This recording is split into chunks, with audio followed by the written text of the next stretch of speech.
Let's start with the prayers. Vasudeva Sutam Devam Kamsa Chanuramardhanam Devaki Paramanandam Krishnam Vande Jagat Kurum.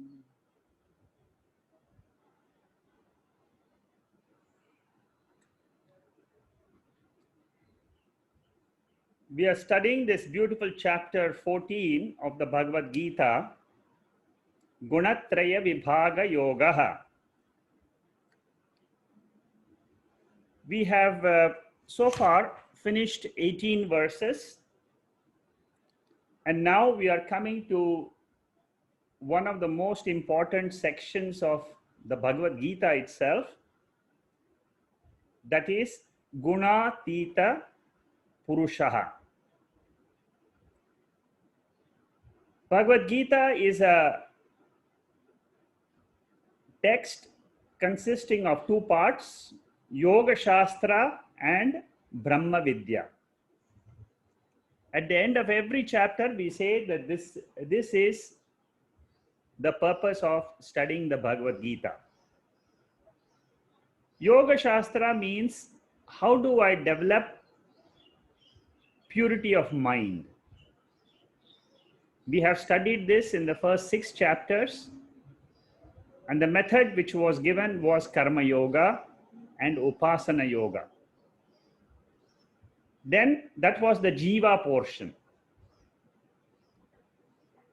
Then in the next 6 chapters, we studied what was Ishvara, what is the nature of Ishvara, from 7 to 12. What is Jagat, which is the world, and who is the creator of this world. From the 13th chapter onwards, we have started going into the deeper aspects of brahmavidya. And 13, 14, and 15 are supposed to be the most important chapters with reference to brahmavidya. Brahmavidya means who am I? Ultimately, I want to know who am I, and I want to know how do I get rid of sorrow in life. This is the purpose of Brahmavidya portion of the Bhagavad Gita. We all as human beings face sorrow, and we do not know how to get rid of this sorrow in life. So Bhagavad Gita gives us a darshanam, a vision, by which we can get rid of sorrow, which is called as samsara. In the 2nd chapter itself, Lord Krishna had said, what are the signs of a person who has got this Brahmavidya? So that a jiva knows what is the goal. That is the Sthita Prajna sections from verse number 54 to 72 of the 2nd chapter. That was the goal which was mentioned. And in 13, 14, and 15, how to achieve that goal through jnanam is mentioned. Chapter 13 was a very good chapter teaching us how to separate Atma from Anatma. How to separate I am the pure consciousness, and how do I see this body, mind, and the world as Anatma, not Atma. We analyzed Purusha, Prakrti, Kshetram, Kshetrajna, Jnanam, Jneyam. Then we came to chapter 14, where we started analyzing the Prakrti aspect, which was mentioned in the 13th chapter. We are going into very big depth in the 14th chapter. And in the 14th chapter, we have seen this prakrti or matter or five elements is made up of three gunas. This is a very unique presentation of the world in the Indian philosophy. The entire world is nothing but Maya. Maya means the totality of sattva, rajas, and tamas. So that's sattva, rajas, and tamas put together, the new term we get is called as Maya. It is a power. Maya Shakti. It is a power in this creation. I am an individual in this creation. So whatever is there in this creation is also there in this body. This Maya Shakti has got two powers, two sub-powers. One is it will cover Atma and it will project a world for the jiva. So the covering is called as avaranam, or it's also called as agnanam, ignorance. And then the projection of the world is called as vikshepa shakti. So this is the nature of the world. This is the nature of creation. And this is how we have to understand and get a new vision of this universe. So sattva, rajas, and tamas, when it comes to me, the individual, it appears in the form of my mind.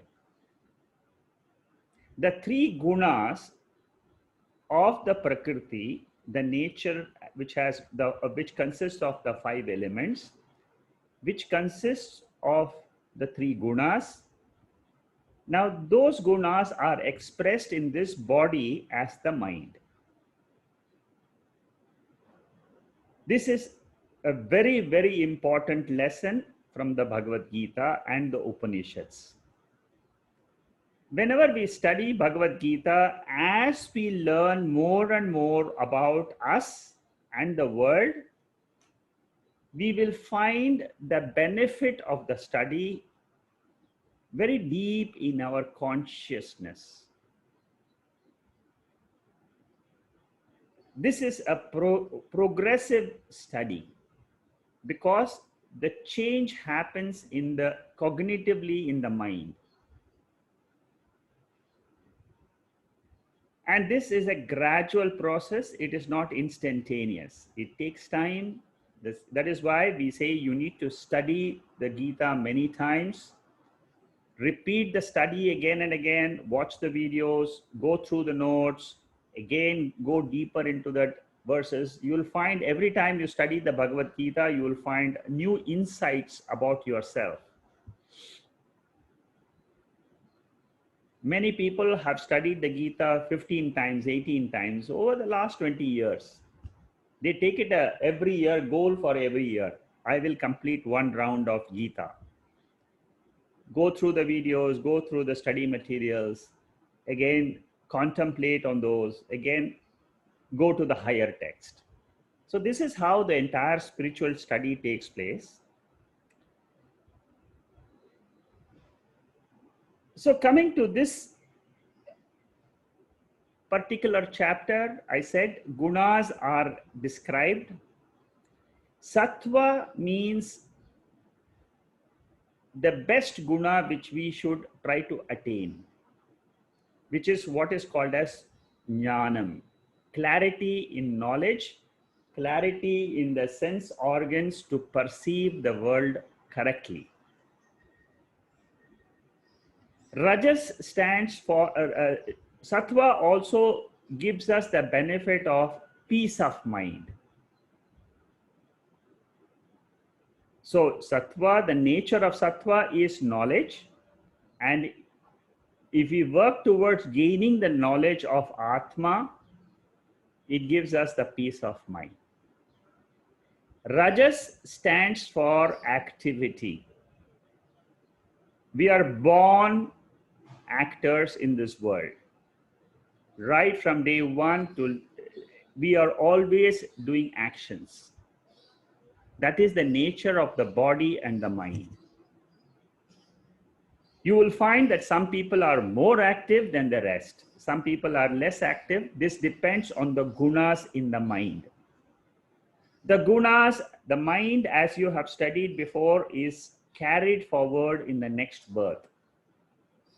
So if you have developed the quality of reducing the rajas in this birth and increased sattva, it will carry on in the next birth. You will not start fresh again. You will be growing in spiritual study. So rajas is something which pulls us out into the world.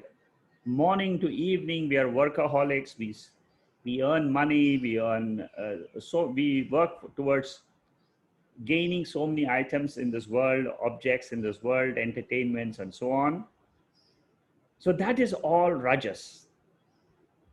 Rajas keeps us as a human being taking birth after birth. Sattva makes us a divine being. We'll study the divine qualities in the 16th chapter. 26 qualities are mentioned where how you become from a human being, how do you become divine? In 16th chapter, we'll be studying all those 26 qualities. So rajas is activity. We need to control activity so that we have time towards the study of the Bhagavad Gita. Many people don't even come to the class, don't even come anywhere near the Bhagavad Gita because they are very rajasic. Then the third quality is tamas. Tamas is inertia. I don't want to use my organs of knowledge. I don't want to use my organs of action. I want to just be lazy, lying on the bed most of the time. That is called as inertia. That is where we have to come out from. We have to make ourselves, the growth is always happens from tamas to rajas, from rajas to sattva. And all these three gunas are binding in nature. They bind the jiva, the indweller in this body, who is a traveling jiva. In this body, he is there with the mind equipment. Again, he takes this mind equipment and the sense organs, indriyas. Again, he packs up at the time of death, and then he goes into the next body. Again, he starts the jiva. This is what is called as samsara. I can develop on this topic. I mean, the whole Vedanta can be developed from this angle of how to get rid of samsara. That is how the whole Vedanta, the whole entire Gita can be explained. This samsara, the cause of this samsara is twofold. One is called as agnanam, ignorance, and the second is called as adhyasa, superimposition. The cause is I do not know I am a divine being. Because I do not know I am a divine being, I take this body which I have as Atma. This mind, which is an instrument given by God, I take it as the self, as my own self. I'm talking about the jiva who is present in this body, the indweller. That indweller soul or the jiva takes this body as Atma and suffers. because of agnanam, because of the lack of viveka, discriminative ability. And the second part of this samsara, why the cause of samsara is adhyasa. That means I don't know something, I have a covering of knowledge. Because of the covering, the Maya Shakti in this body projects a adhyasa, a superimposition, which is I am this body and mind. So the best way to get rid of this ignorance and adhyasa is through knowledge of the Bhagavad Gita, of the 14th chapter, of the verses from 19 to 27 in this chapter. So you can see the significance of why this section, which I'm introducing today, is so important, so critical in our spiritual study, because this is the area where Lord Krishna is teaching Arjuna that you can get rid of samsara, the worry which is there in the mind, by knowing your real nature and dropping the notion that you are the body or the mind. Jnanam is the remedy, it is the medicine. I am a human being with a body and mind is an error, is a wrong perception, wrong notion in the mind. What we need to understand is I am a divine being, and the whatever I experience in this world is a lower nature of me itself. With the gunas, I am a human being. Without the gunas, nirguna, I am Atma. That is how I should understand.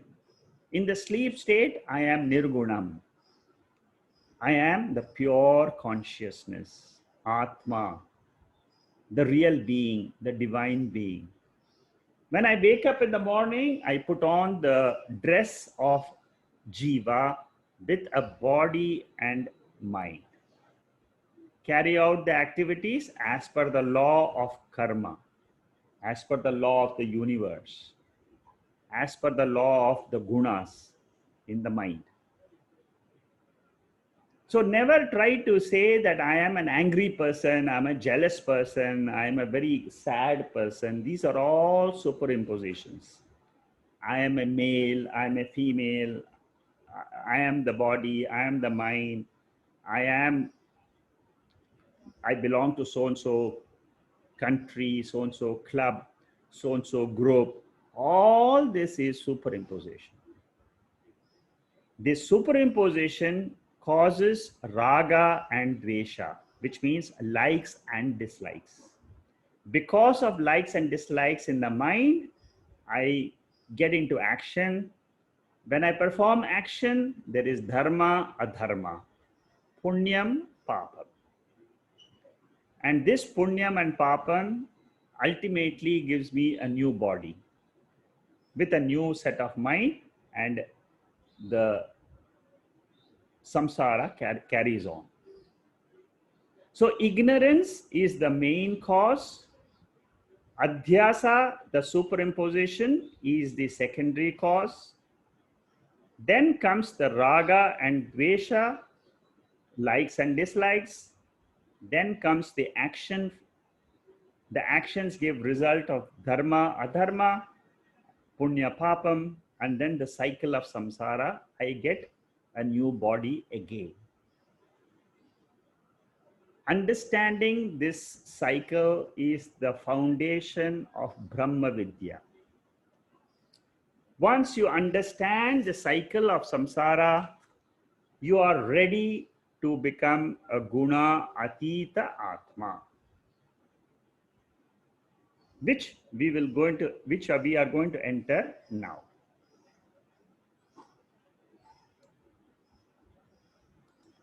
This is where we stopped last week.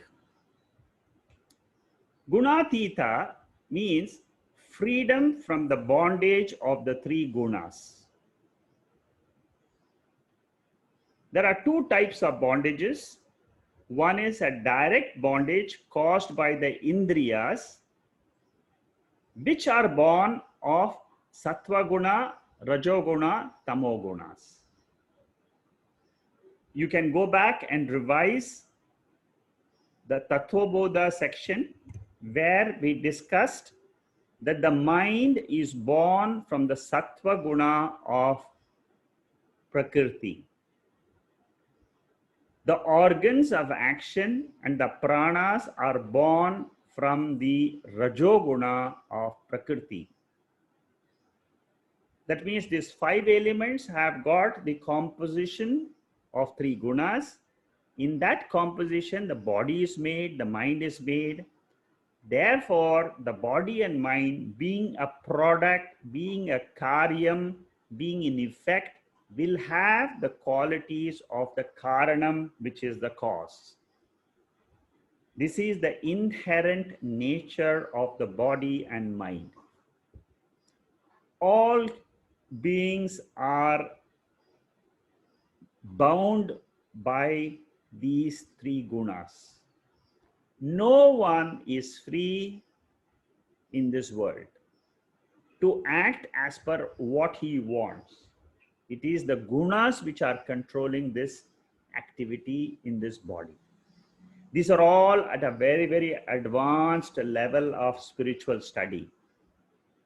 Don't bring in the discussions of fate and free will. Those are all at the junior level, at the superficial, when you want to discuss with your friends, and those are all fine. But now we are very advanced students. We are progressing towards the highest form of spiritual study which the Gita can offer, which is the study of the three gunas.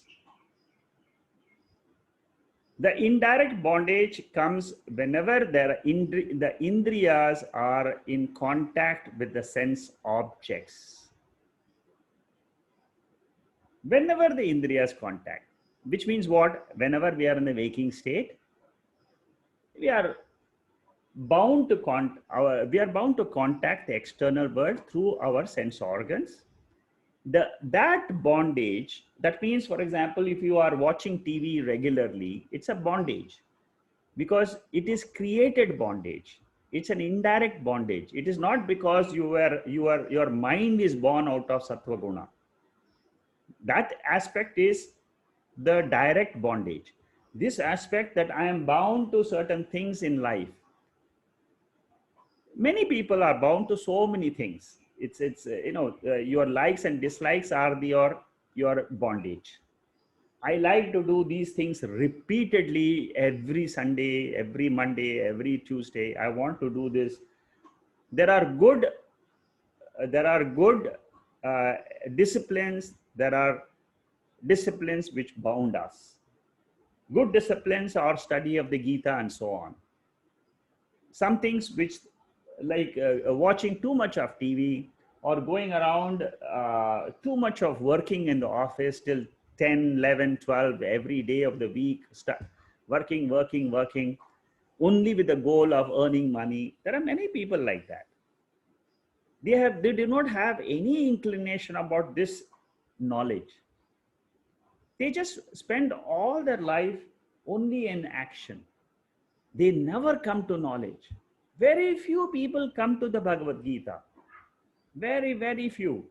And you are one of the fortunate to come and listen to this 14th chapter, this section, which tells you that you are a free person as Atma. This section from 19 to 27 is a very beautiful section. Understand the importance of it, understand this section clearly. Every chapter, the 13th chapter also had a very beautiful section, Yaha Pashyati. If you remember that section, that word Yaha Pashyati of the 13th chapter is also a similar one, where the focus is of the Gita Acharya, which is Lord Krishna is to give the vision of Atma. This is your real nature. This is your real nature, not this body and mind, not this activity which is going on. This is a lower nature. Your real nature is guna atita. Without the gunas, whoever you are. Then what happens? You're not a male, you're not the female, you're not an Indian, you're not a Singaporean, you're not an American, you're not a boss, you're not a mother, you're not a sister, you're not a... As guna atita atma, you are a divine being. Very, very high pedestal. You are that, but you drop yourself and think that you are limited by your body. The body has got problems, the mind has got so many problems, the intellect, of course, don't even ask. All the emotional, I'm just caged in my emotions. This is the problem of samsara. And the Bhagavad Gita tells us this is all prakrti, this is all the nature of the five elements. You are not this. You are something different. It is not material in nature. You are the Purusha, you are the spirit, you are that pure consciousness. Chaitanyam. The knowingness in this body is belonging to Atma. The eyes can see, that seeing is done by Atma. The seer is this Atma.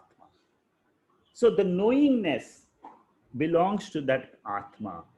The existence I am belongs to that Nirguna Atma.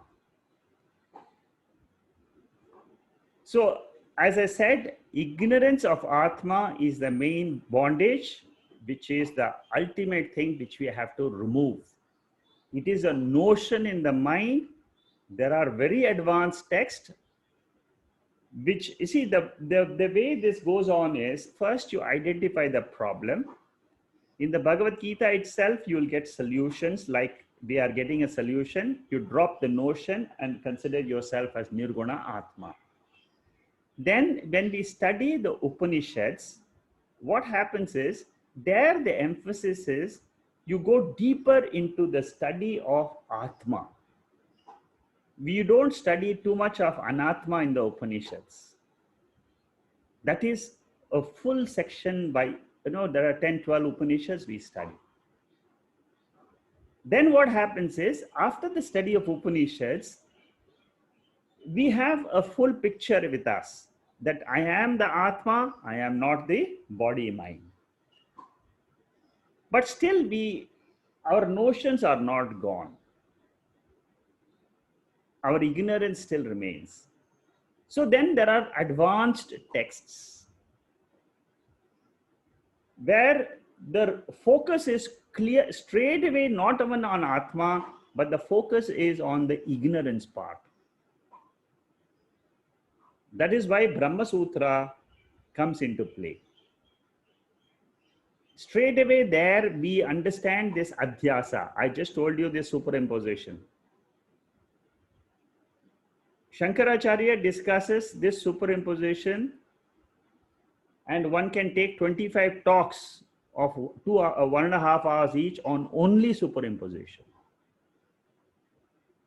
There are talks available on adhyasa, 14 talks, 15 talks on Shankaracharya's bhashyam, commentary on adhyasa, on this superimposition, which he discusses this in the beginning of Brahma Sutra, which is a study after the Upanishads. So you see how this therapy, this ignorance is removed by knowledge. Deeper and deeper knowledge. The more deeper you go, the more you are closer to reality. To identify with the thought as the self is ignorance. Very important point. You must all remember this very carefully. Because our mind, right from morning to evening, throws up thoughts after thoughts after thoughts. We are supposed to work with our thoughts and lead our life. This thought generation will never stop. This is creation. In creation, there is this mind and intellect equipment in every body, and that has got the power to project thoughts after thoughts. And you have different set of thoughts, I have different set of thoughts, your son or daughter will have different set of thoughts by which they will conduct their lives. But thought is common to all of us. The type of thought we get: sukham thought, dukkham thought, peaceful thought. This depends on how we have been able to train our mind. This study of the Bhagavad Gita is a fantastic training for the human mind. We don't have any other technique to reach our mind, to change our emotions. We don't have anything else except the study of either the Gita or the Upanishads or the advanced text which are available, like Vichara Sagara, Naishkirma Siddhi, Shruti Sara, Samudharanam. There are many advanced texts. But those texts will make sense to you only if you have gone through the Bhagavad Gita and the Upanishads. Because this purifies the mind to a very large extent. So, when I say I am happy today, or I am sad today, or I am peaceful today, all of us have these thoughts at some time or the other. It can happen in the morning, you are happy, in the afternoon, you are sad, in the evening, you are peaceful, and then you go to sleep. It's possible. These thoughts keep on changing, and that is what is giving us an appearance of life. Our thought, when they project, the consciousness sees those thoughts, and that we take it as our nature. I am like this. And that we think that is what we are. This is where Lord Krishna is telling us, cut this superimposition and be free. Be free from your own mind by saying, I am the consciousness, I am the awareness, and in this screen of awareness, these thoughts are coming and going. I will use the thoughts which make sense to me for my life, for doing duty, for remaining peaceful. I will use those thoughts. If there are some stray thoughts which come to me about jealousy, about anger, about aversions in life, I will try to drop them. It is possible to do that, and that is what is the subject matter in this section. So it is possible to avoid the identification with the body and mind or the sense organs as the self. See, we all see our bodies. The seer is this consciousness. It is not the body. The body is inert by nature. I am the consciousness, awareness, the knowingness principle, the knowledge principle, which is aware of this body, which is aware of the mind, and which is aware of the universe. I need to split that awareness from the inert body, mind, and the universe.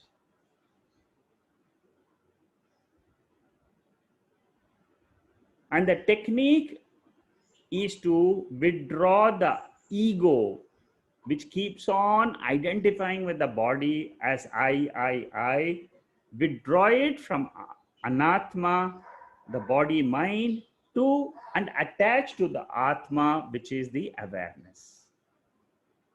Once you know this technique, each one of us has to apply it in their own self. Nobody else can help you to do this. The guru or the scriptures can only come up to this level of explaining to you that this is what you are and this is what you should do to come out of your sorrow. Identifying with the embodiment, which is basically the mind is sattva guna, the pranas is raja guna, the body is tamo guna. The prana in the body, we do pranayama because this body is made up of the breath. We control the breath, we control the rajoguna. Pranayama is useful for the control of rajas. If you practice pranayama regularly, for many people are doing yoga in this group. So I'm just saying that those who practice pranayama, they will control the rajas and move towards sattva. And then you come and learn the Bhagavad Gita, you can then become, from sattva, you can grow out and become guna atita. Body by itself is tamas, inert. By itself, it will remain, if suppose you don't use your mind, the body will say, okay, let's sleep, let's just relax, let's do nothing. It's the mind which comes and says, no, come on, get up, be active, do this and do that.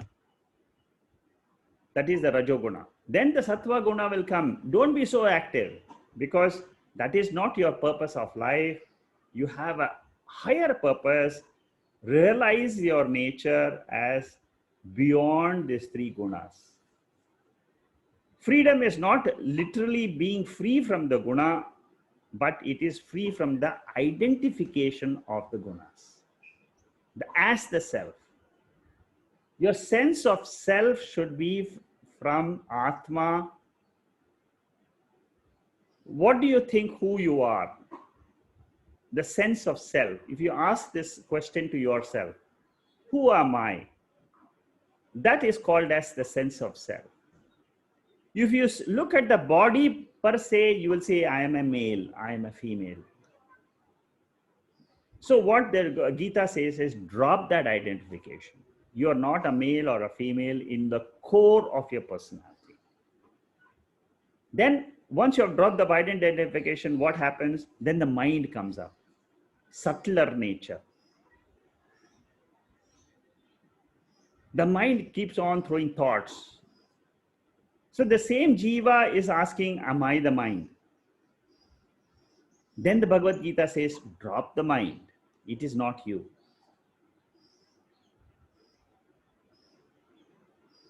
Then your question will be, am I the pranas, the breathing which is going on? No, Gita says you're not the prana. Are you the emotions? No, you are not the mind with the emotions. Are you the one who is thinking that I have got ignorance, I have got knowledge? Is that vijnanamaya kosha, intellect? No, you're not the intellect. This is how we do the dropping of identifications. Am I the one who is in sleep, enjoying the peaceful sleep? No, that is anandamaya kosha. Drop it. So who am I? I am not the five koshas. I am not the three bodies, gross, subtle, and causal. I am not the three states of the mind, which is waking, dream, and sleep. I am the pure Sat Chit Ananda Atma. Guna Atita Atma. I am not the Sattva Guna. I am not the Rajoguna. I am not the Tamo Guna. when you do this vichara, the self-inquiry, and you reach this level, then what you are called is a jivan mukta. While living, you are free.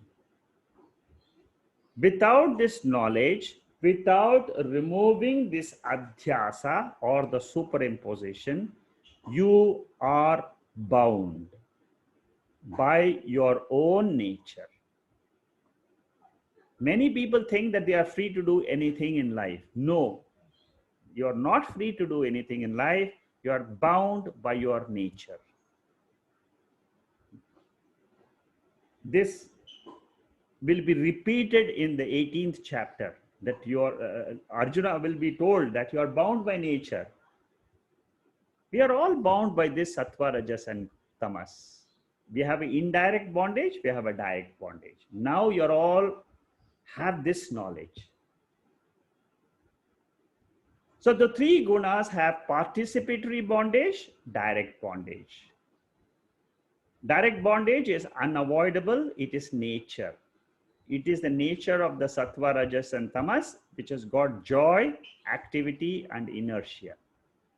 The participatory bondage I can control.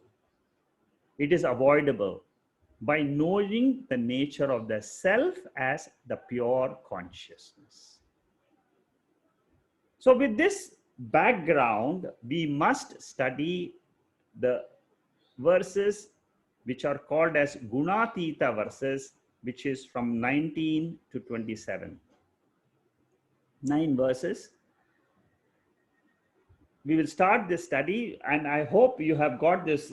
This whole background has taken 45 minutes to explain to me, but this is a very, very important background to know when you study this section, because this is the moksha section, this is the brahmavidya section, and it will teach you how to remove this notion from the mind that I am the body or the mind, which is made up of 3 gunas. Up to 18th verse, we have seen the bondage of the 3 gunas. What are the paths, the gati which the mind takes? If you are in sattva guna, then you take the higher births. If you are in the rajo guna, you take the middle births of coming back as a human being. If you are a tamo guna, then you take lower births. Now we are studying how to get rid of these gunas by itself as me, the self. Nanyam gunebhya kartaram yadha drishtanu pashyati gunebhyascha param veti madbhavam so vikachati.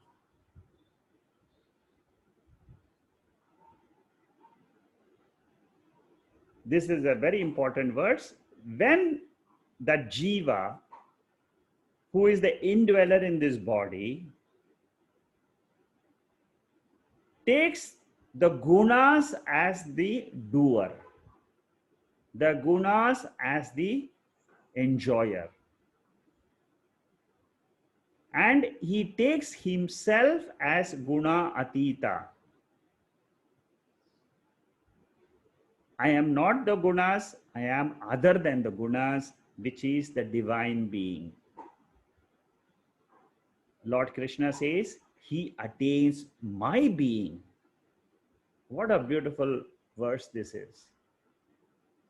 It tells you directly how I should drop the human being as my nature and rise to the level of a divine being.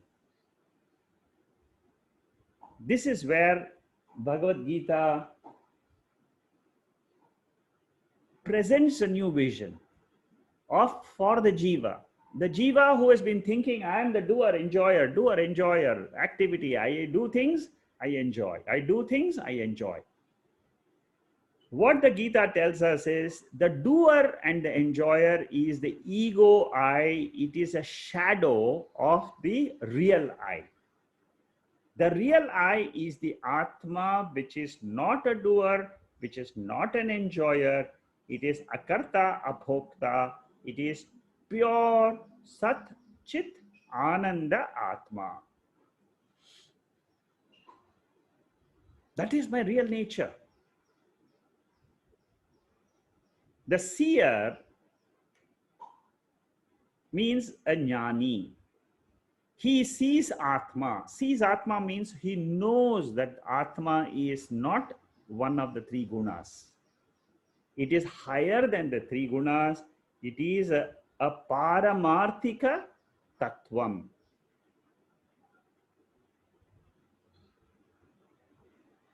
Paramarthika means absolute nature. This is what I am when I am not identified with the body or mind. Automatically, when you say I am not the body and mind, then the whole world drops off. Like in sleep.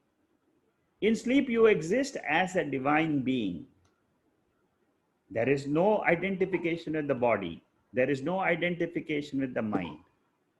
Each one of us has the experience of a divinity in us. Lord Krishna says that is your real nature. You are a divine being, Arjuna. You are not what you think. You are a Kshatriya warrior in this battlefield. Drop that idea and attain this freedom. Attain this peace of mind. Once you have this knowledge, then you can go and do whatever you want in the Vyavahara, because that is nature of the body and mind. Go and fight. If you have to fight, go and fight the war. This is the remedy suggested by Lord Krishna to Arjuna. One attains the Lord's being, and what is the nature of the Lord? He is a silent witness, consciousness, awareness, pure, without any raga, dvesha, punyam, papam, sukham, dukkham, all this, it doesn't touch Atma. You're not contaminated by sorrow. Atma is not contaminated by sorrow. It is pure by itself. All this may sound it may sound very difficult for you to appreciate, but the starting point is come to know this Atma first, that there is something like this in this universe and in this body. This Atma is the same as Paramatma. The Atma in this body and the Atma in the whole universe is the same. It's one entity. That study we will do in the Upanishads.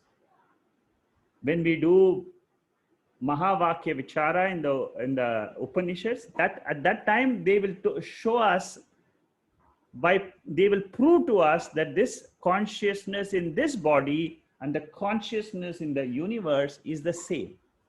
There is no distinction. Like the space inside the body and outside the body is one space.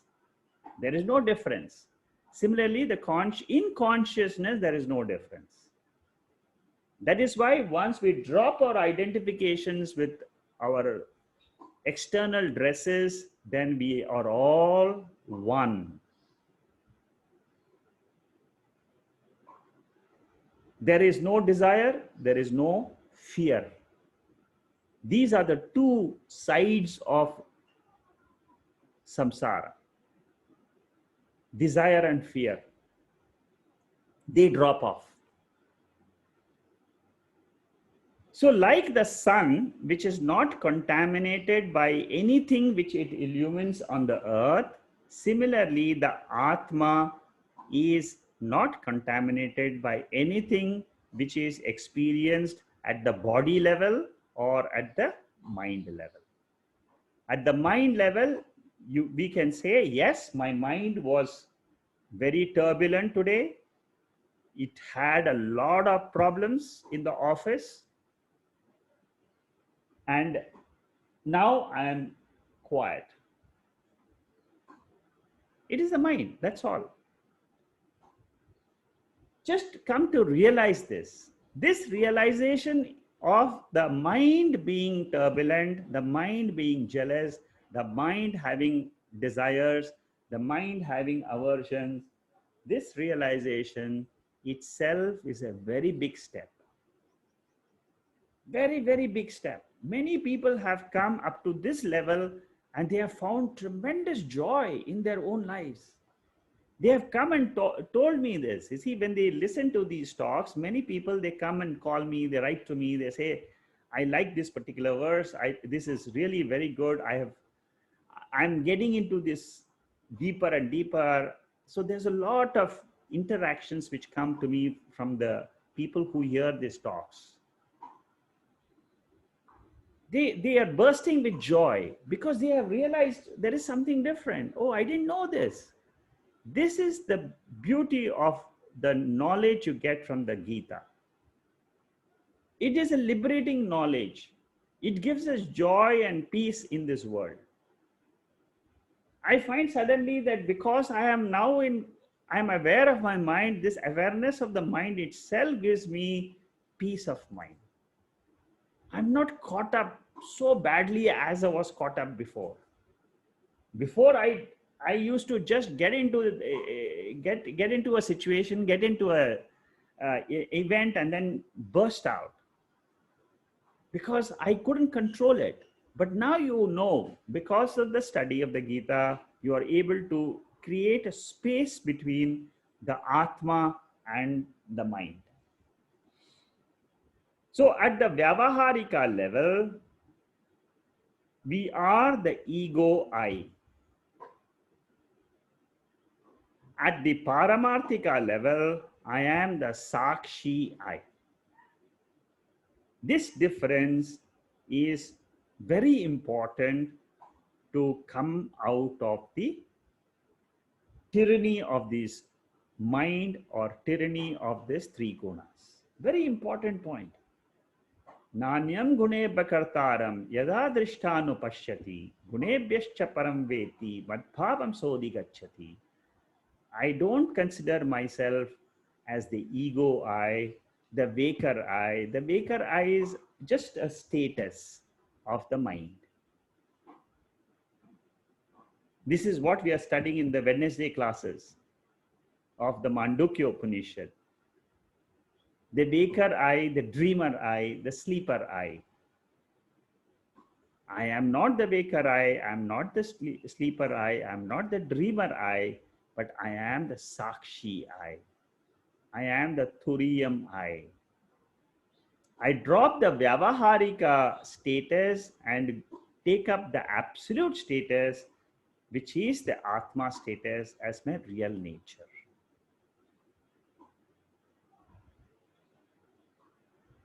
And this Vekarai is a reflection. This is how I understand the Sakshi. When I say reflection, it means like how I see my face and I see a reflection in a mirror. That is how I see the whole waking state itself is like a reflection in the mirror of consciousness.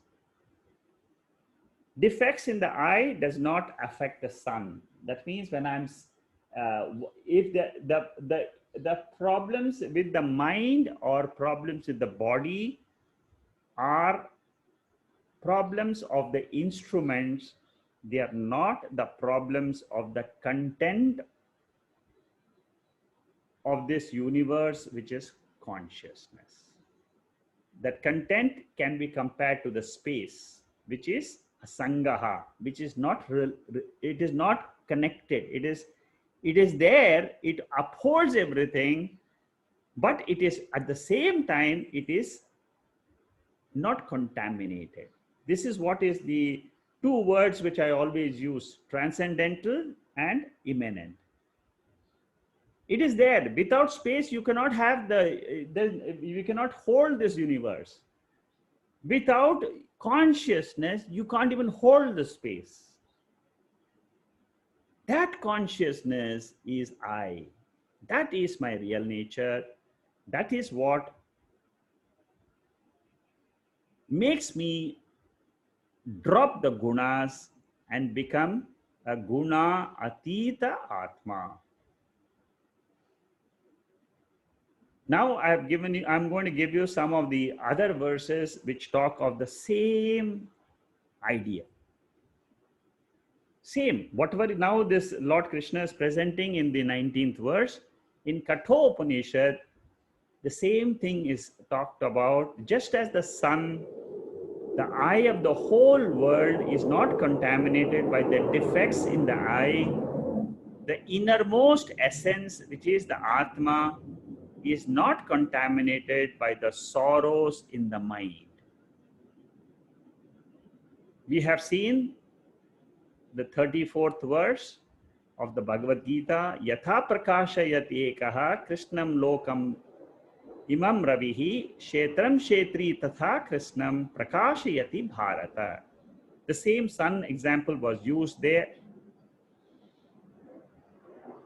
Mundaka Upanishad says the same thing, that whoever knows this Brahman, this Atma, he crosses grief, he crosses sorrow, sin, and is free from the knots of the heart.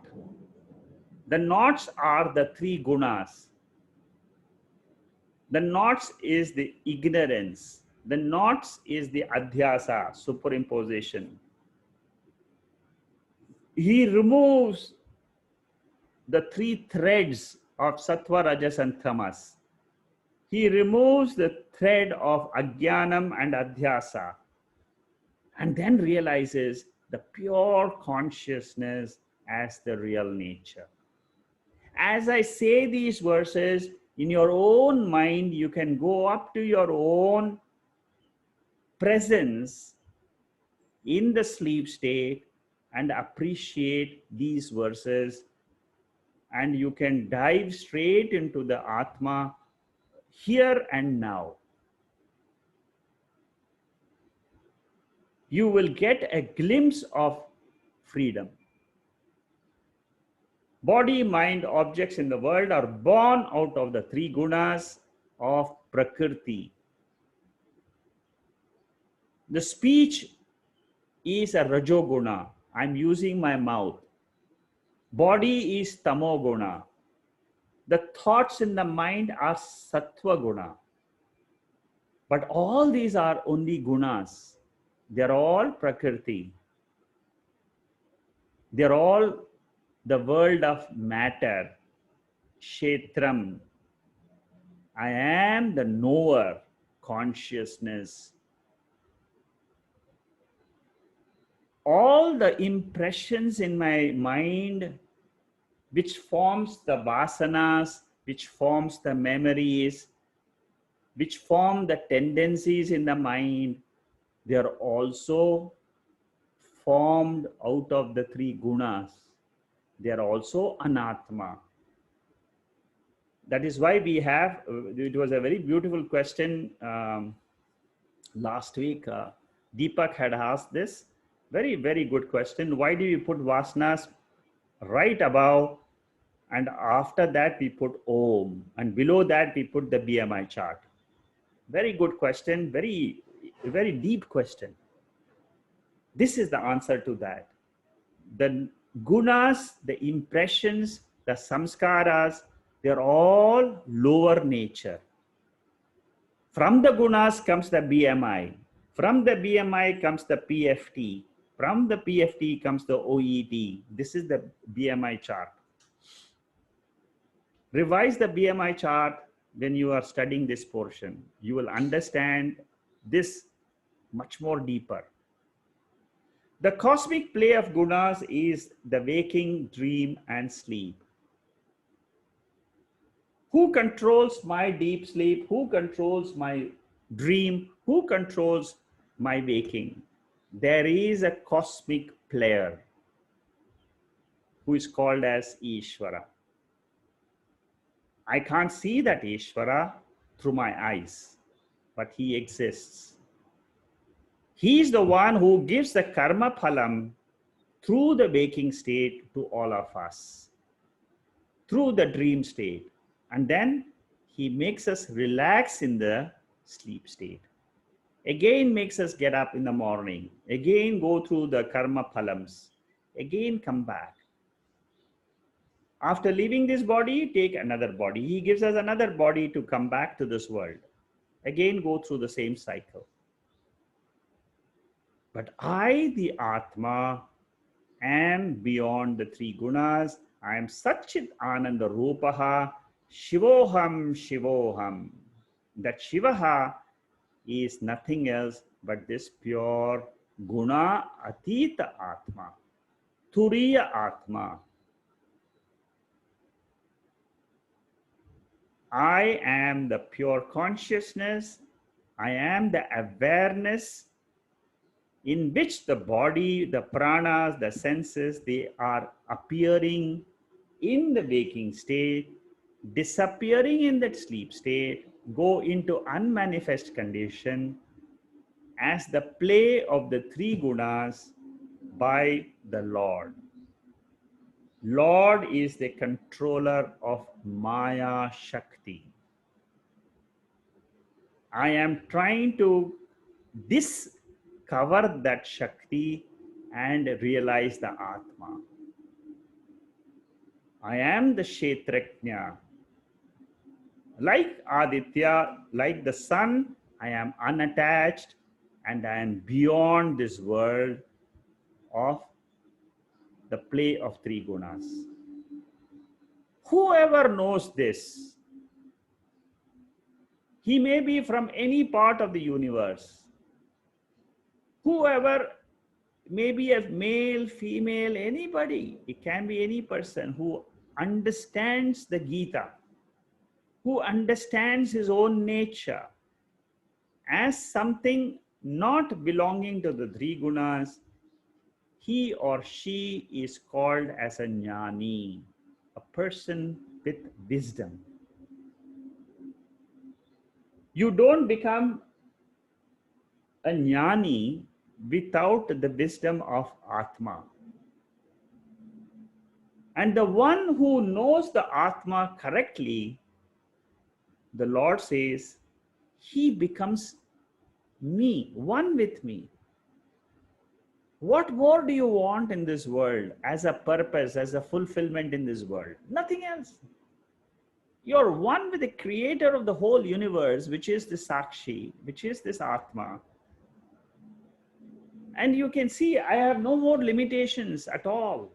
As a jiva, as an indweller, earlier, before the study, I had a lot of limitations. I'm a father, I'm a mother, I'm a sister, I'm a son, I'm a boss, I'm a male, I'm a female, I am dullard, I am, all these are all belonging to the lower nature, body and mind, body and mind. Drop them and claim your higher nature. Very beautiful verse was this 19th verse. All these verses, you can use them for meditation, contemplation. Think about it again and again. This section, today's talk, is a very important part of the Bhagavad Gita study itself.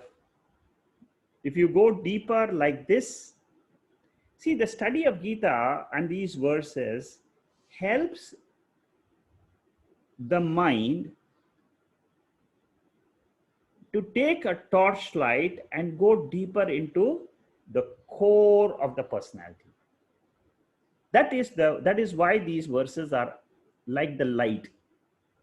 It's like a torchlight.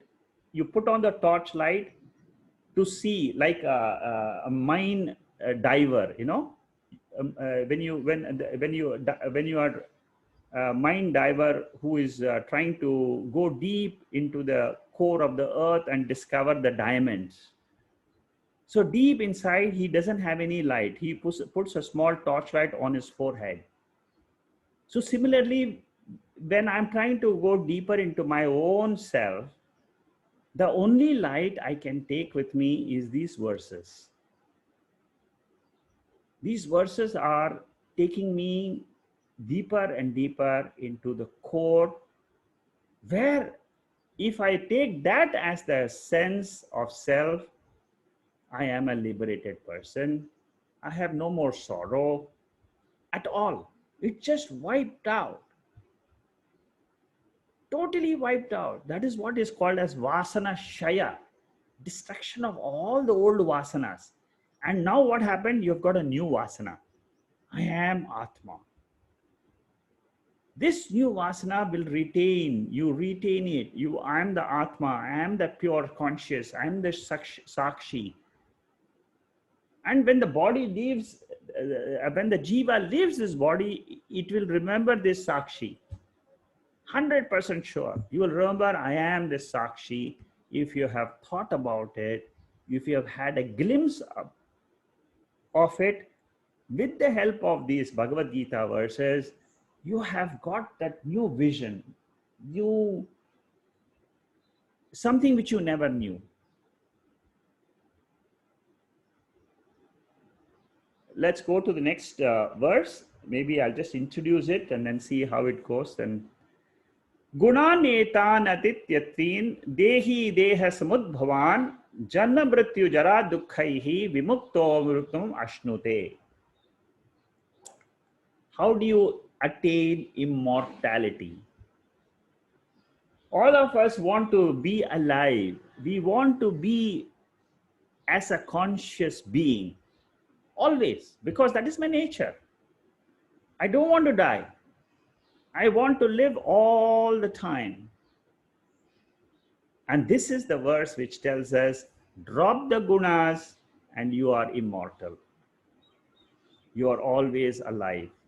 Alive, you are alert, you are vigilant, and your consciousness, your awareness. The body dies, it doesn't matter. It will merge with the 5 elements. I am right now, here I am free. I can claim my immortality because I am no more embodied by the 3 gunas, sattva, rajas, and tamas. I am free from birth, I am free from death, I am free from decay and pain. What more do you want from this life? If you can claim this is the truth, you are free here and now. Jiva in this body crosses the 3 gunas of the mind, is freed from the cycle of birth, death, and decay, attains immortality. This body is born out of the 3 gunas and it resolves in the 3 gunas. It is a Shakti, it is a power. It is happening all around. You have a Shakti to hear to this talk. I have a Shakti to speak. The Shakti is invisible. Beyond this Shakti, the holder of this Shakti is this Atma. The holder is one consciousness, awareness, principle in the entire universe. I am that core, I am in the core of every heart. 13th chapter, 3rd verse. I quote this very often in the Gita talks because that is the mahavakyam of the Bhagavad Gita. Kshetrajnam chapi mam vidhi sarva kshetreshu bharata. I am the Kshetrajna. I am the knower in all the bodies. I am the one knower. This knower, once you know it is one knower, then you are free. 6 modifications are there for the body. Jayate, asti, vardate, viparinamate, apakshyate, vinashyati. Birth, existence, growth, stability, then decay, death. 6 modifications for the body. Modifications for the mind, all of us know. Happy, unhappy, mixed, I'm somewhat happy. That's what people generally say, I'm so and so. It's neither happy, neither unhappy. So all these are all qualities of the mind. It is okay to be in this vyavahara. We can still have the same conversations with our friends. We can continue in vyavahara. We don't need to bring this knowledge. We just live as a normal human being, conduct the vyavahara as per the law of nature. But at the core of the heart, I know I am the self, body, mind, time, and space belongs to the universe. Kshetram.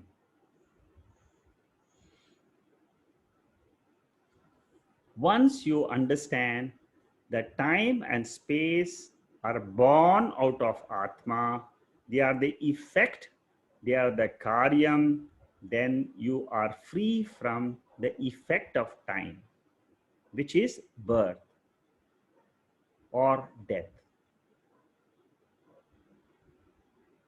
Once you cross time, which is then called as timeless, you are transcendental. You are no more affected by time. That is the pure nature. That is the awareness, consciousness.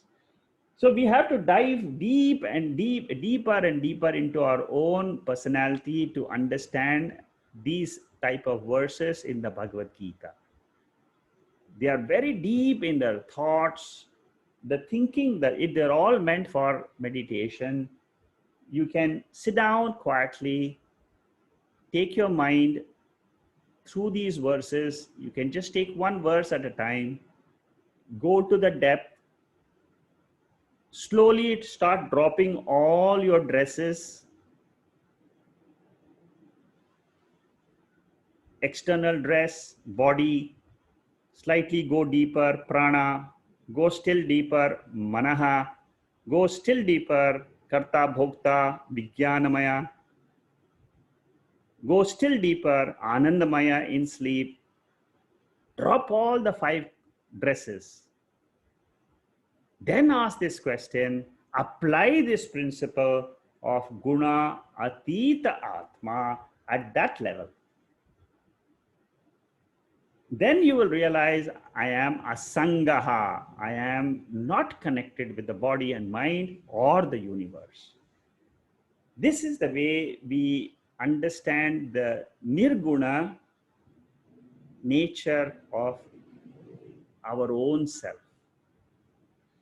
We'll continue next week from the 21st verse, and this will go on till the end of the chapter, till the 27th verse. We may take another 1 or 2 classes more to finish this chapter. Then we will take on the 15th chapter. And it's a very wonderful study. It's very, like I said, you can go deep and deep into these verses and go to the foundation, which is called as adhisthana atma. There is, for this error which I have in my mind, that I am this body mind complex, for that error there has to be a adhisthana. For example, I take a rope snake. The rope snake is an error, but the adhisthana is the rope. Similarly, I should understand that without an adhisthana, without the substratum, the mind cannot project a wrong misconception that it is the body, it is the mind. And that substratum is Atma, is the consciousness. I remove the error, like I remove the rope snake, I come to know the rope. I remove the error that I am the body mind. I come to realize Atma. I claim the Atma as my real nature. That Atma is nirgunam. That is the focus of this section from verse number 19 to 27. 14th chapter, 19 to 27, very important section. Mark it in your Gita books. Go through this portion like the Bhagavad Gita, second chapter, 12th verse to 25th verse. It tells you about Atma. 12th verse to 30th verse. You can go up to 30th verse. These are beautiful sections of the Atma. Again and again, let the mind go through these important sections.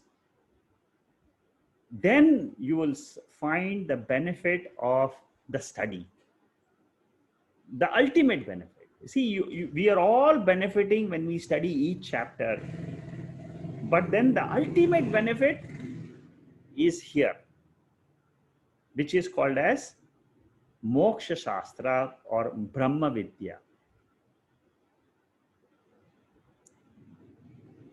So with this, I will close, and then next week we'll start with the 21st verse. If you have any questions, you can put them in the chat box now, or you can ask them.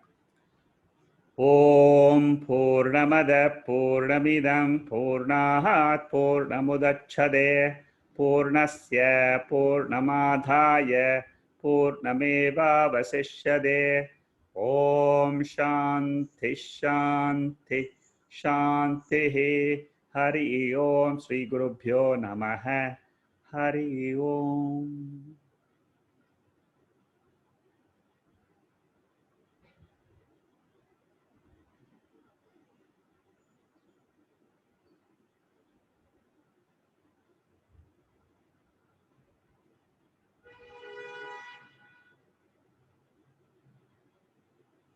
So if you have any questions, you can type them on the chat box, or you can ask them directly. We are going to allow you to ask. You can unmute yourself. Once you unmute, you can ask your question, and then you can mute it again. Mr. Shekhar, this is Jacqueline. I have a quick question because so in fact, as a human, we are always on activities and on activities endure. Yes. But if we are not doing it, we are not human, right? No, you are still doing it, because you see, you are. That is why there is a difference between a human being and a divine being. Yeah. See, the divine being is the non-doer, is the non-enjoyer. The divine being is the pure Atma, the pure consciousness, the pure awareness. That is what I have to rise to. Today I am a doer because I am thinking that I am the body. See, because I'm a human being. As long as I have this body, I am a human being. I will perform actions, whether I like it or not. I will perform actions because the gunas are there in this body. All I'm trying to do understand is the body is acting, mind is acting, but I am standing a little bit apart from the body and mind. I'm trying to tell myself I am the consciousness, I am the awareness. This awareness is taught to me in the Bhagavad Gita. It is the Lord of creation who is teaching this science to me. I didn't know this before. I am going to understand how I can take this as the truth. Because you see, you have to start taking this as a truth first. That is why Shraddha, the faith in the scriptures, is important. That scriptures are going to teach me my nature, which is the real nature. The body is born, it's been given to me by my parents. That is a truth. No doubt it is the truth.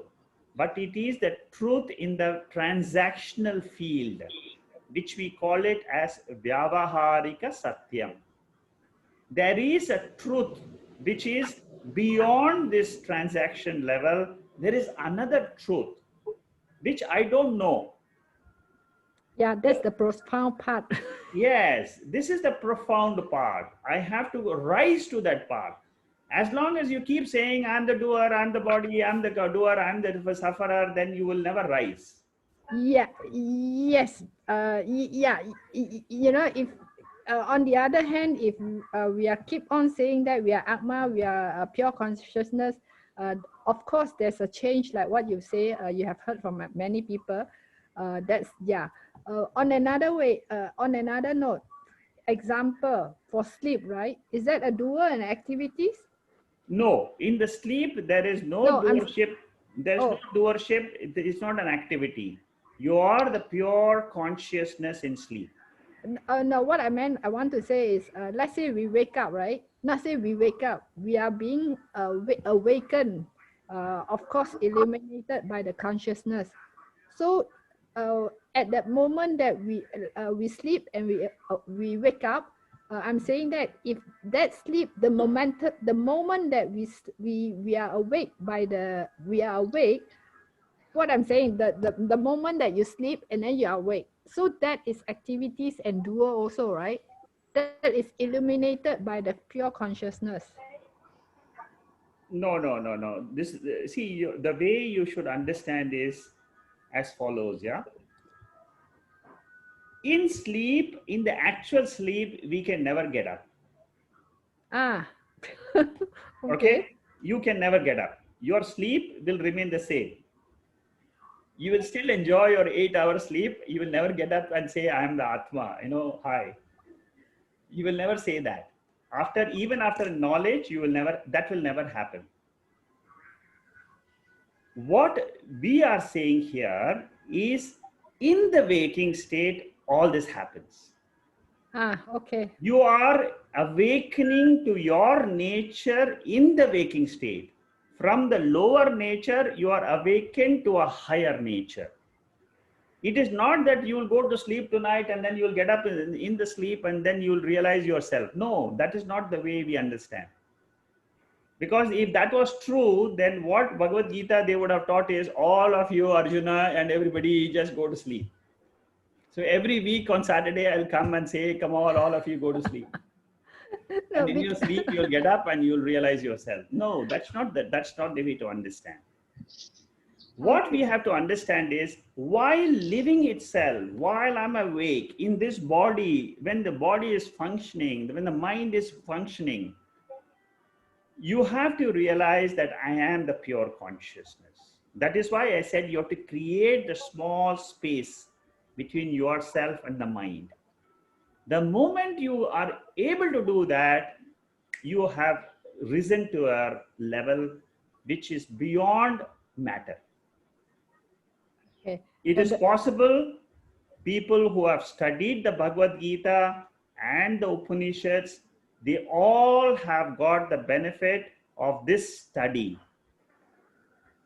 Yes, You certainly. ask anybody who has studied the Bhagavad Gita and the Upanishads, they will tell you for sure, I have created a space between me and my mind, between me and the body. That space I have found because of the study of the Gita. It is possible you also can do it.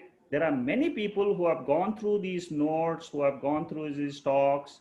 They have all understood the meaning of Atma. And it's a good question. So I hope you have understood now. Yes, the reason prompted me to ask because during the teaching just now, it was activities and doer. Yeah, As a human, we sit yeah. there. There's no activity, and maybe nothing happened. But if we go for activity, maybe something happened. So that's what prompted me. So it's a bit, yeah. Okay, appreciate. Okay, so when you say activity, you should ask what is acting in this body? Is it the organs of action like the legs, the hands, the breathing? These are all actions of the body. Is it the action of the mind which is creating thoughts? That is also an activity in the mind. Is it an action created by the mouth? You're talking to somebody. These are all actions happening in the vyavahara. That means in the normal waking state, these are all the actions which will continue to happen even after you gain the knowledge. Okay, appreciate. Okay, and what you have to say is all these are actions happening because of the guna. Because if you see, you have to go back to the study of the sattva, rajas, and tamas, the previous verses.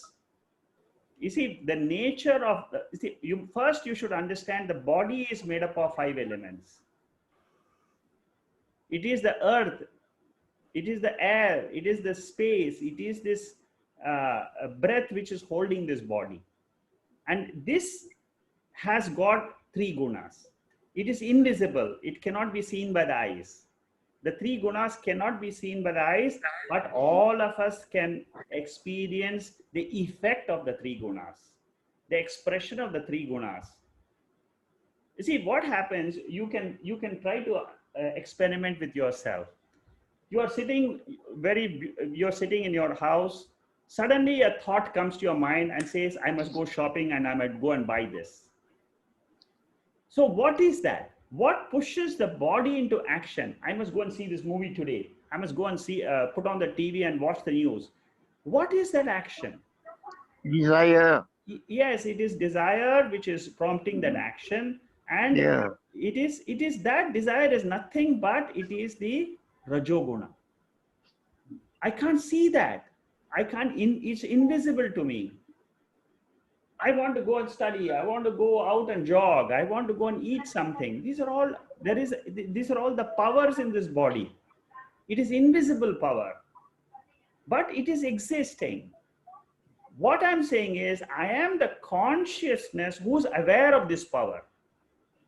The moment you become conscious of this power, I am seeing.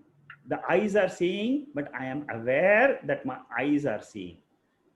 My hands are acting. My hand is writing a letter.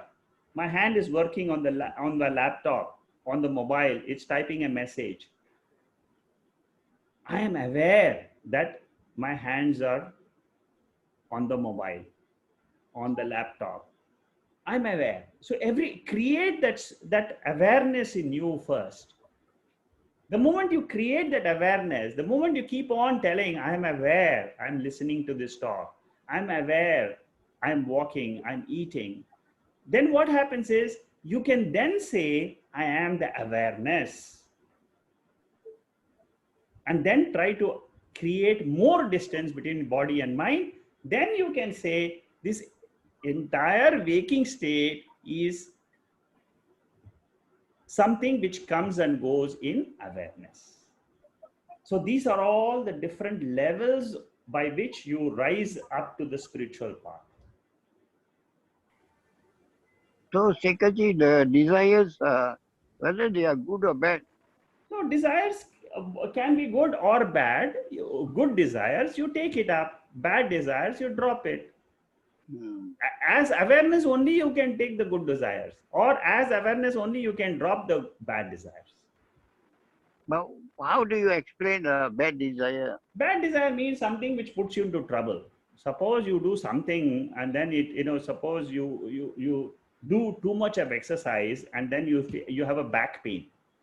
Then what happens is, oh, I shouldn't do this, So you are aware that you shouldn't do this, or you are overeaten, or you have eaten something wrong. I should drop this. So this is the way to drop the desires.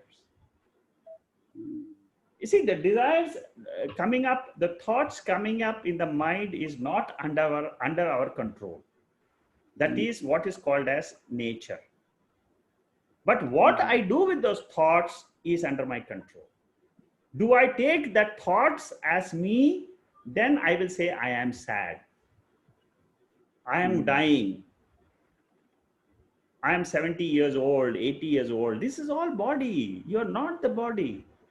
Just drop the idea that I am the body. That is what they are teaching in this 14th chapter. Beautiful section.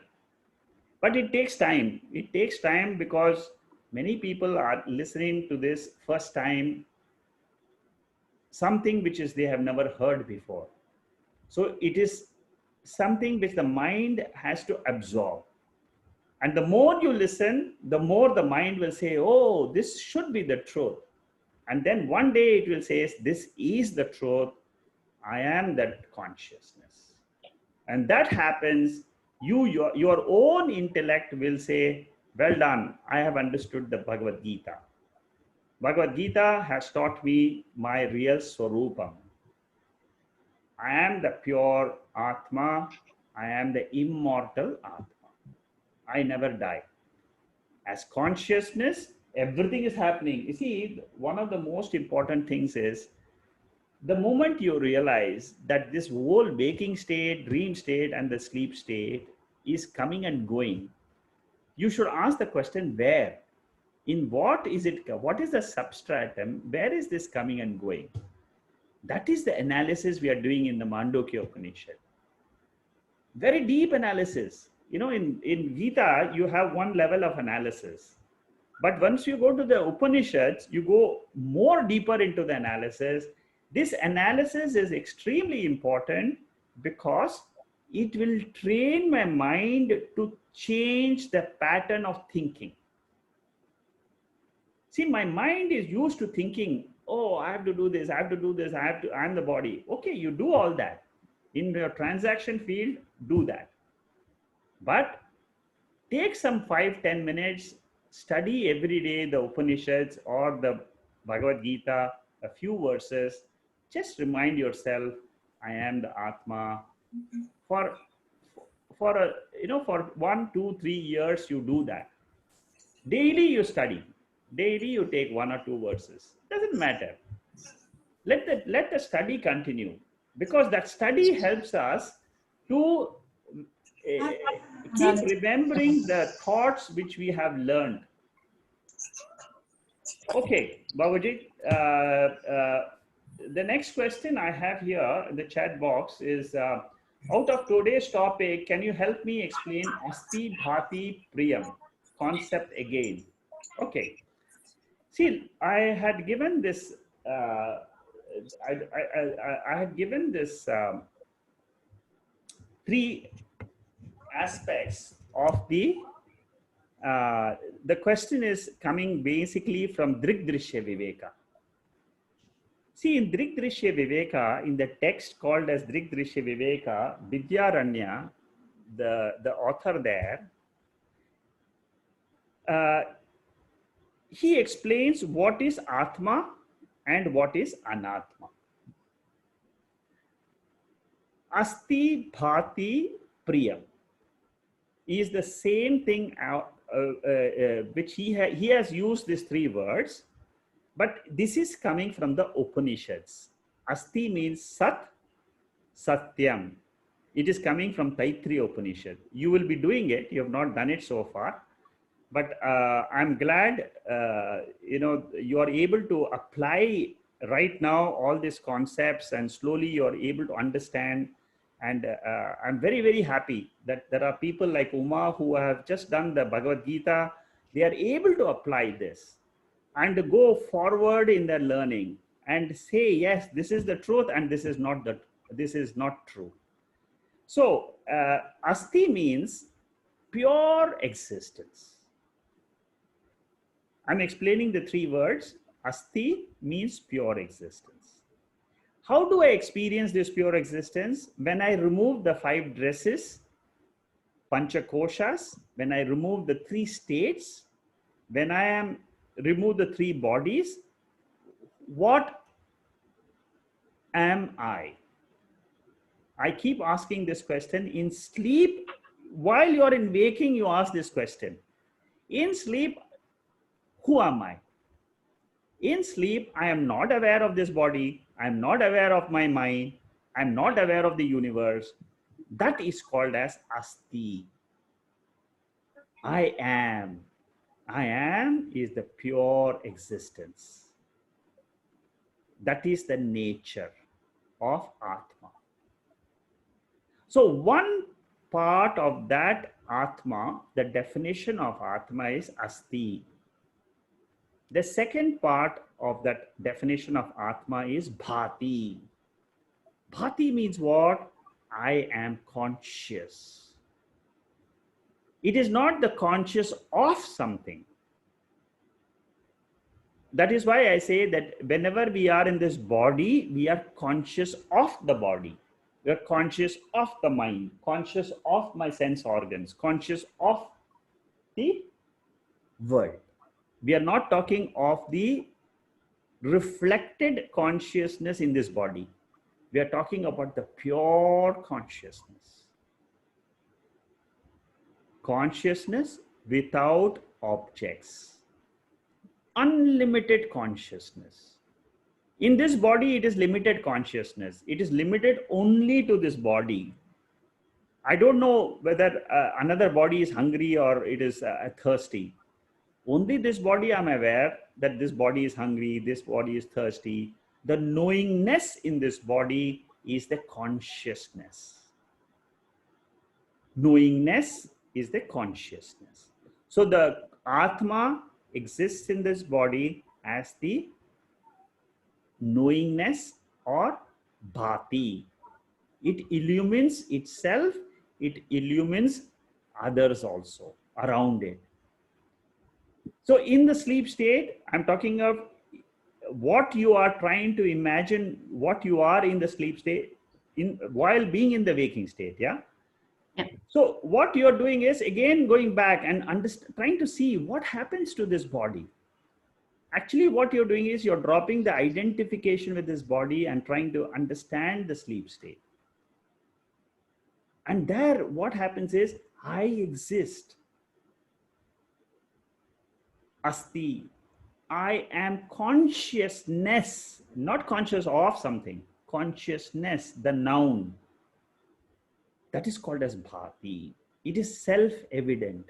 Upanishads say that consciousness is self-evident by nature. Keno Upanishad says this. Shekhaji, actually, sorry, I wasn't actually thinking of the sleeping state. I was thinking more of the anatma part. Like, you know, these three things exist together with rupa and nama. Yeah, they exist with nama and rupa. That is why it is called as the anatma. Okay, so that's why I can understand yes, asti, bhati, and priyam. That is the substratum on which the nama rupa is coming and going. Yes. So how? Okay. So bhati I still can understand because we are able to see the object. It's sort of illuminating itself. That's why. Yes. Okay. How does the priya come in? Okay, priya. Okay, this is a good, very, very deep question. This is again, see, in your life, you ask this question, what do I like the most? If you ask this, each one of us should ask this question, what do I like in this world?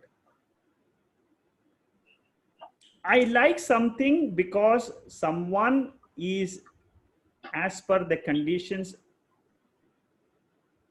which my mind is having. For example, my husband is following certain norms which my mind likes. Therefore, I am happy with him.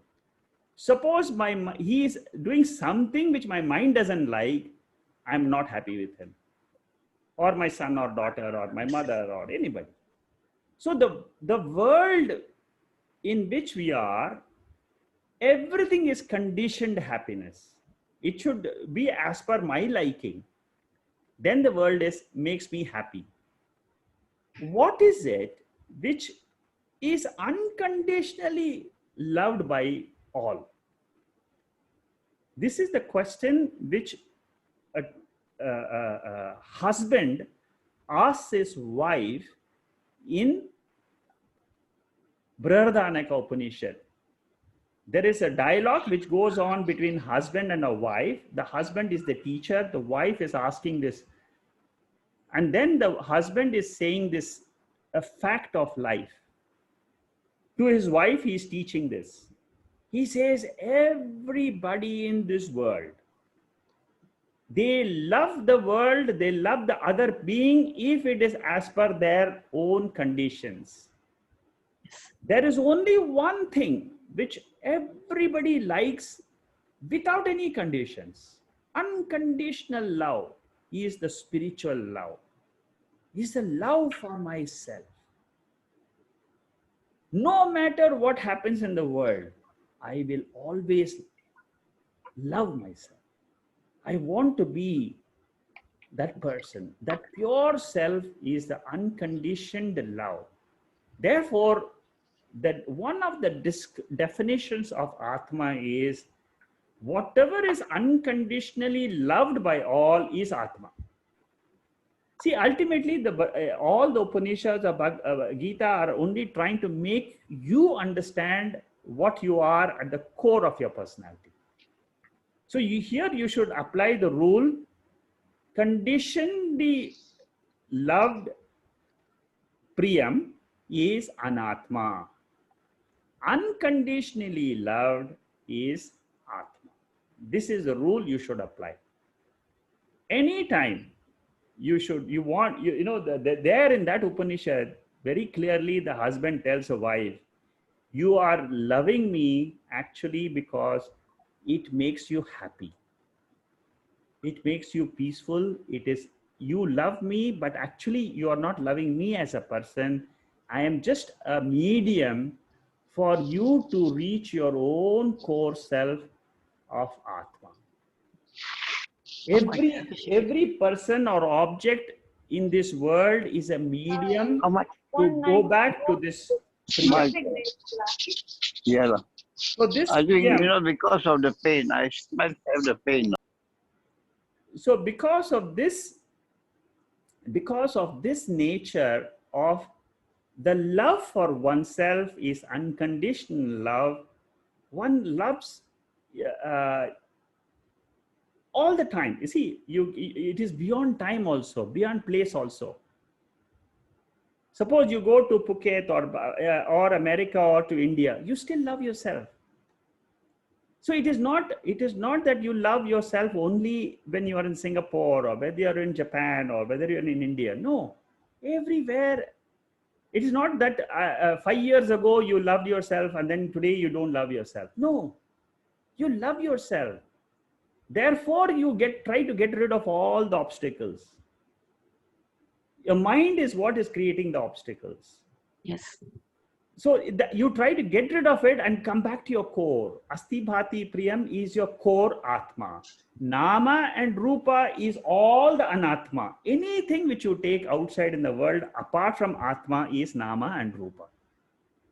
And it's only these two that's actually affecting another Nama and Rupa. Because Yes. yeah, the other three is consciousness which will never be affected. Yes, that's correct. You see, everything is affecting the Nama.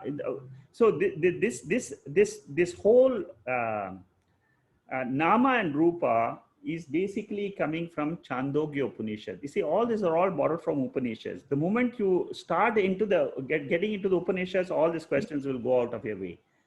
Because we are in the Bhagavad Gita now, the next we will be doing the Upanishads, where we'll be learning this name and form is this entire universe. See, the moment these requires a little bit more deeper explanation of what happens, you know, in your own mind. And it's again, so what, to put it simply, Anatma means name and form. Atma means that Asti Bhati Priyam. You take any object in the world, remove the name and form, what remains is only either Asti Bhati or Priyam. It could be, if you look at the world, this is how they explain in the Upanishads. When you remove the name and form from anything outside your body and mind, you remove the name and form. Suppose you remove the name and form from the objects, then what remains is pure existence. Yes, that's why I'm thinking it's Brahman at the end of the day. Everything. Yes, there is only one. That is why they say Atma is only one. It's only one Brahman, one consciousness, one awareness. It is the body which is dividing that consciousness. It is the mind which is dividing the consciousness, like the space. The space inside the room, the space outside the room is the same space. But I experience it differently because of the conditions of the wall. I remove the wall, what happens? It's one space merges with the inner and outer is just one space. So your consciousness, my consciousness, I remove the body, there is only one consciousness. And that consciousness is existence. Because without that, this is again another deeper aspect of the study. You can never diverse the existence from the consciousness. Sat is chit, asti is bhati, bhati is asti. Always they are together. That is why we say that in existence, in sleep, asti bhati is together and I am that. That's it, finished. If you accept this Upanishadic statement that in sleep you are with your real nature, asti bhati priyam will be very clear. I am that pure consciousness which is existing. On getting up, do I ever do, or forget about getting up, do I ever feel that I am not existing? Nobody feels it. Therefore, what do they say? Existence is the ultimate, is the absolute. What about the name and form? Name and form means that is only used for transactions. Uma is a name given to this body. When Uma is transacting in this world, the name and the form comes into play. But without the name and form, who are you? I am Asti Bhati Priyam. I am the pure consciousness, awareness.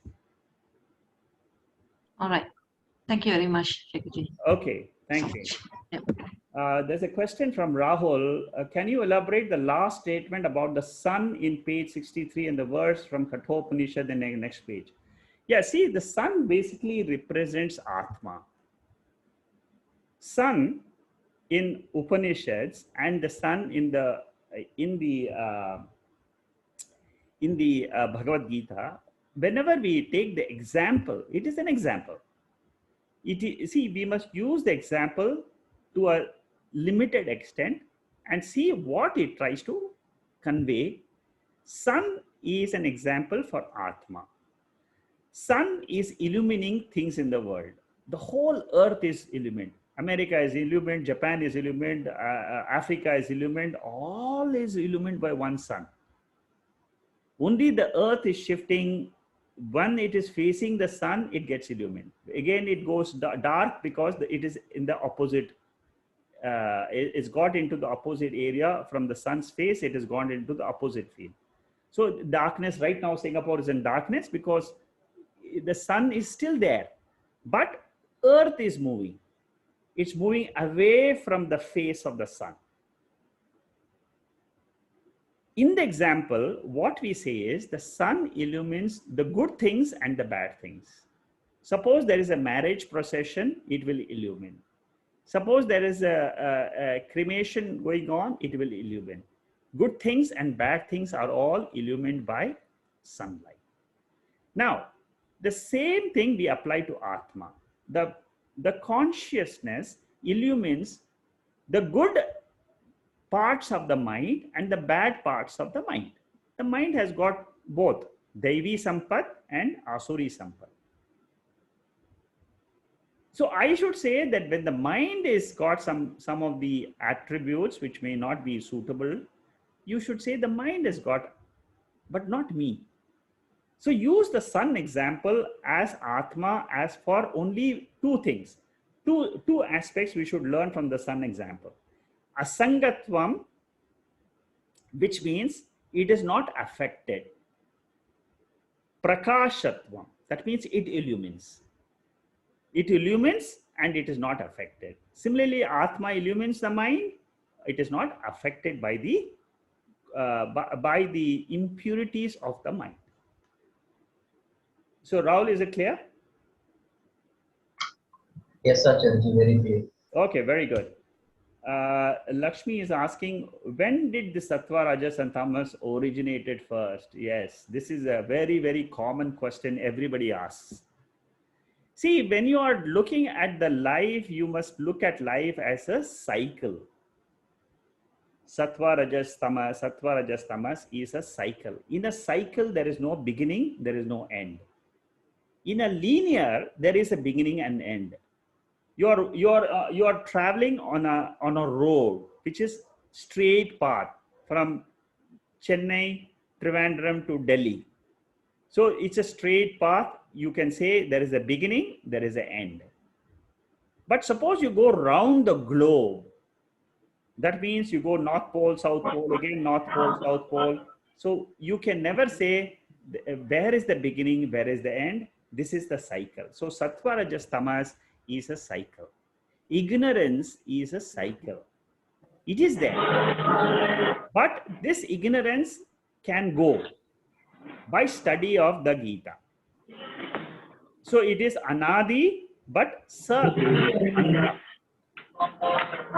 So in Bhagavad Purana, you are saying, I'm aware of this, but I want to know how it originates as per the Advaita Tattvam. Okay, in Advaita Tattvam, it doesn't originate. It is always there.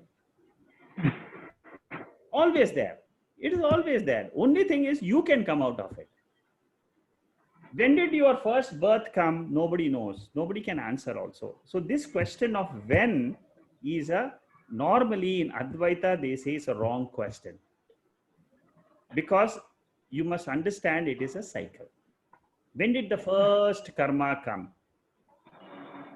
Did the karma come first, or did knowledge come first? So what is the karma first? It is giving me punya papam, but then who at what time it started? No answer to this question. That is why we say it is paramarthikam. It is at a different level. When can anybody say, when did the dream? Yesterday night I had a fantastic dream. I won a big lottery. I won 10,000 crores of rupees. When did the dream start? And when did I don't know what time it ended, but I know my alarm woke me up. So I can say it ended at 6 o'clock. When did it start? There is you can't put a time to it, because you're crossing a realm of experience.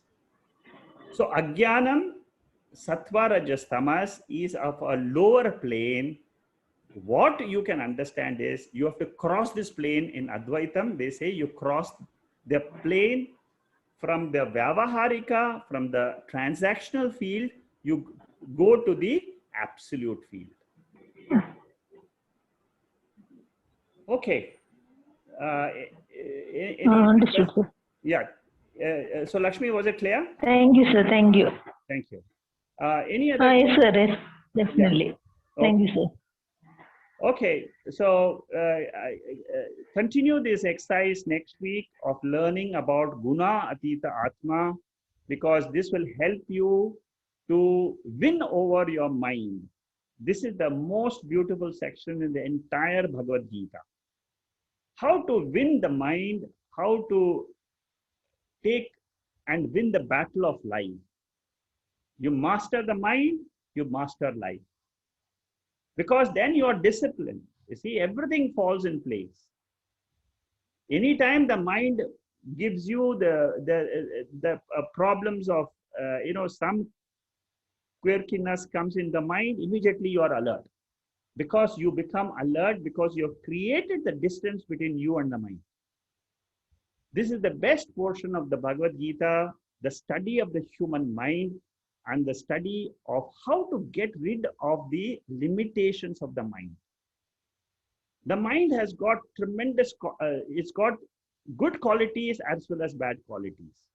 The qualities we will discuss very deeply in the 16th chapter of the Bhagavad Gita. But how to get the freedom from the mind is in this chapter. Study this section very carefully, and we'll study again next week up to the 27th verse. And thank you very much. Good night. Thank you, sir. Thank you. Thank you, Lakshmi. Thank you. Thank you. Shekharji. Good night. Thank you. Thank you, Uma. Hari Om Swami.